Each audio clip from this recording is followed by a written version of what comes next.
Hey everyone, it's Emily Fox. Today's video is going to be my October reading wrap-up, aka I'm going to be reviewing all the books that I finished during the month of October, which is 8. Not the greatest month, not in terms of number, that sounds great, 8. It's just that I haven't been finding a lot of favorites. I have been in a terrible reading slump. We're going to touch back on that, but let's just get through it. So I started the month in a reading slump, and I decided to try and read a bunch of short books to see if one, it could help me, but also I just wanted to go through them because I keep forgetting they exist. I keep telling myself I'm going to read them between big books, and it never happens. So I finished 3 during that challenge. The first one was the Undefeated. This was nothing like I expected. I had just read on the back that it was a journalist trying to discover like the corruption, exposing the corruption in the Commonwealth. And I had picked this up because the main female character is an older female character, and I've been trying to find more books where it's not, you know, a 17-year-old with special colored hair or eyes. So I wanted to try things that were different, and unfortunately this one kind of just didn't suck me in as much as I wanted it to. It's obviously very short, it's 100 pages, but the main female character is not super likable, so I kind of struggled a little bit. But if you're looking for something that is sci-fi journalist, I don't want to say too much because it's so short, but she is kind of second-guessing the way she was brought up and like what she thought was real whenever she was a child, and you're kind of seeing her going back there and kind of seeing her whole life through these discoveries. So not bad, just not anything that was amazing, like a 3-point-something stars. The next one I did enjoy and would recommend, and it is Fina. Fina was a lot funnier than I expected. I really enjoyed the beginning. You're following this main character. They just ended their relationship with their partner, and they work essentially at IKEA. So someone calls sick and they're forced to go to work, and they are working at the same time as their partner, and a client disappears, and turns out they got sucked into like an alternative universe, like, and since they're like the newest employee, they have to go and find them. So the beginning was really appealing to me. I kind of lost interest a little bit towards the end. I feel like the beginning was stronger, especially the sense of humor of like work is so pointless kind of thing. And I overall still would give it a 4-star. I think this was enjoyable. Again, very short. There is a second book. A lot of you told me that it's even better, so I am looking forward to eventually reading that. But if you're looking for a quick pick-me-up, going on an adventure kind of thing, which I recommend checking out Fina. And then last but not least, I read The Factory, which is a Japanese translation, which at this point I need to just accept that they don't really work for me writing-wise, especially when they're mixed with magical realism, which this one is. If I had known, I wouldn't have picked it up. But it reminded me at the beginning a little bit of the TV show Severance. So most people seem to be employed by The Factory. Nobody really knows what they're doing. They're well paid though, so why not? So you're following some of the main characters working there, you're trying to figure out what they're doing, but who knows? And it just goes on and on and on. Even though it's a short book, the ending was a little bit underwhelming for me, but again, magical realism, so I don't want to say too much more. But if that's your jam, you're gonna love this. But personally, this was like 3 stars max. Not awful, just really not for me. I should have looked more into it. It just that it sounded so much like Severance at first that I really wanted to check it out, but The first audiobook I finished was All the Sinners Bleed, which I really wanted to try one more book by this author because I loved, and I mean loved, Razorblade Tears, and I've been trying to read more of his books to see if it was a one-hit wonder for me or not. And I had read Blacktop Wastelands, which was not really my thing. This one was better. It was better, but I still wasn't as emotionally invested in the characters as I wanted to. You're following this small town, if you like small town vibes. The main character is a cop, and there's a shooting in a school, and you're kind of discovering the secrets of everyone in town. The main character is a black man, so there's obviously also the racism, a lot of like themes that are common in his books. But yeah, unfortunately, again, just wasn't super emotionally invested. It's not a bad book, but it's kind of just forgettable a little bit for me. Again, especially if you compare, when you read the best book that you're ever going to read by an author as the first book you read by them, it's just disappointment afterwards. So that's kind of how I feel about him. I'm not close to the idea of like reading, I feel like nothing is going to beat that one. And it's unfortunate because it's so good, but yeah, this was kind of just a meh situation for me. So this is where I need to apologize, because I know a lot of you look forward to me posting reading vlogs, specifically my Read It or Unhaul It, and I attempted to film it. I have the clips of me starting it, but throughout the month I just felt really silly reading books, let alone just plastering a smile on my face to talk about books while there's a genocide going on in Palestine. And even mentioning that, I have since been told that there are some other ones going on everywhere that we're not necessarily hearing in the news here in Canada, and it just felt dumb. I just couldn't do it. I was already in a reading slump, so it really wasn't helping. So yeah, I tried to film it. Unfortunately, it just didn't really happen. So I'm just going to be reviewing it right now, and I tried. I guess for the challenge, I did finish one book. It's going to count for the amount at the end, but the vlog is just not going to happen. So the book that I had picked up from the jar was Into the Water by Paula Hawkins, which she's an author that wrote The Girl on the Train. I have read 3 books by her at this point, and it wasn't awful, but it was, again, incredibly mediocre and forgettable. I think that the main issue I had with this one was the fact that there are so many characters, and none of them have like a distinct voice. And I already can struggle sometimes whenever there are too many characters, I'll admit that. But like, everyone could have been anyone. Like, the writing didn't change whatsoever depending on the characters, and they're just, again, so not distinct that I just could, it would take me a second every time we would switch, and we would switch a lot.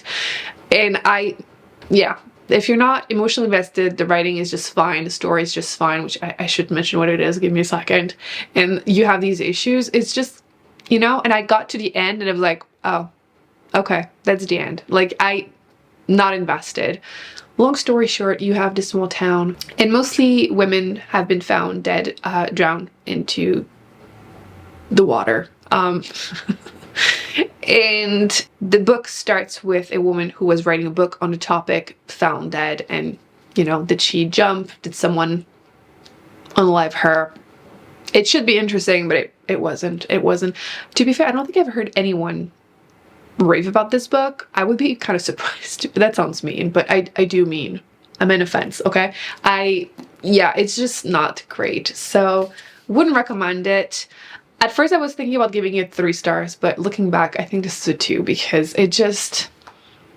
No, I forced myself to finish it because I kept thinking, is it because I'm feeling the slump, or is the book that bad? Sometimes it can be both, and yeah. I also read a book I thought I was going to give 5-star to, and it also... I was so excited in my TBR of October to read this. This is Notes on an Execution, and you're following the story of this man who is he's on death row, and you're supposed to be following his story, his life story, through the eyes of women in his life, and unfortunately, a lot of the story is still told through too many H's. You're still following a lot of his point of view through his eyes, and it's every time I would lose interest. Every single time. I do feel like at first you're following him as a child and you feel like, wow, okay, like he never stood a chance kind of thing. But then I just, again, lost any interest, was not emotionally invested in most of female characters. I tried to care, and I'm like content with the ending, but again, kind of felt mediocre. I really wanted to love this book. You know, I kept joking, oh, it's purple, like of course I'm gonna love this, and no emotional investment whatsoever. But it's a team this whole month. I felt like, is it me? Is it not me? Who knows? Continuing on that team, a little better though. I finished Millow March by George Eliot. This was my classic for the month of September, October, and it wasn't bad. It's just that everyone in here is insufferable. I do think that it's a reflection of the author being that good, because she is writing about the life of, you know, average but not really people in a small town, the countryside, the English countryside, but they all drove me nuts. And I understand that you're following, you know, the life, especially the female characters. I felt for them, but at the same time they kept making decisions that enraged me. But you're aware that obviously I'm looking at it through a 2023 lens, so I understood, but it was a frustrating endeavor, and look at the size of that thing. So I don't regret reading it. I also watched a TV show to compare, and I did like the TV show, and frankly, I don't say that often, but I feel like you could just watch the TV show. I feel like the characters were well depicted. I especially disliked Fred because he's the perfect embodiment of a young man that is given like all the opportunities and keeps just effing up and just not caring about the effects on everyone else. And also the husband, I'm not going to say who, but the husband of Dodo, the main female character, also insufferable. But she was also everyone. So didn't hate this, but it's definitely not my favorite classic. I think I'm gonna round it down to a 3. So again, not the best reading month. With all of that said, the last book was, I think, the best book that I've read this month. So we didn't end on a bad note, plus I'm currently reading some that I'm hopeful. The last book that I did finish was an audiobook, and it is As Long as the Lemon Trees Grow. And this one is about the genocide in Syria. And I wasn't sure how I was going to feel about it because it is a young adult book and it is romance, and the romance does feel very YA, but I overall enjoyed that one a lot more than everything else I've read.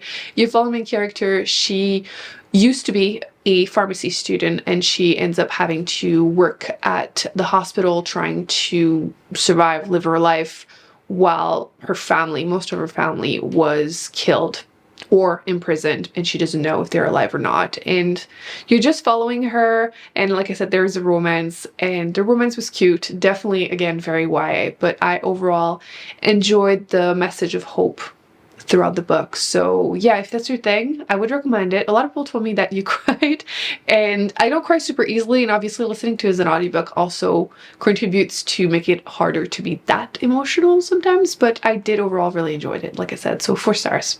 Now, the ones I'm currently reading audiobook, I am in the middle of Lone Women, which I have the physical book too. I have been meaning to read the book by the author. I have 2 books by him on my TBR that I will be trying, and this is one of them. This one, from what I understand now, having read half of it or listened to half of it, you found this woman, she is traveling in the US trying to find a spot for herself, carrying this giant, very heavy, how to call that? A trunk that has to be locked at all times, and mysterious things happen. This one is like horror, I guess, a mix of horror and like maybe historical fiction, and yeah, so far I'm very much intrigued. We'll see where it goes, but I'm hopeful. And you know what? The rest I'll keep it for the reading vlog because it's coming. I'm excited. I started another one. Hopefully it goes better than the last 2 I tried to film.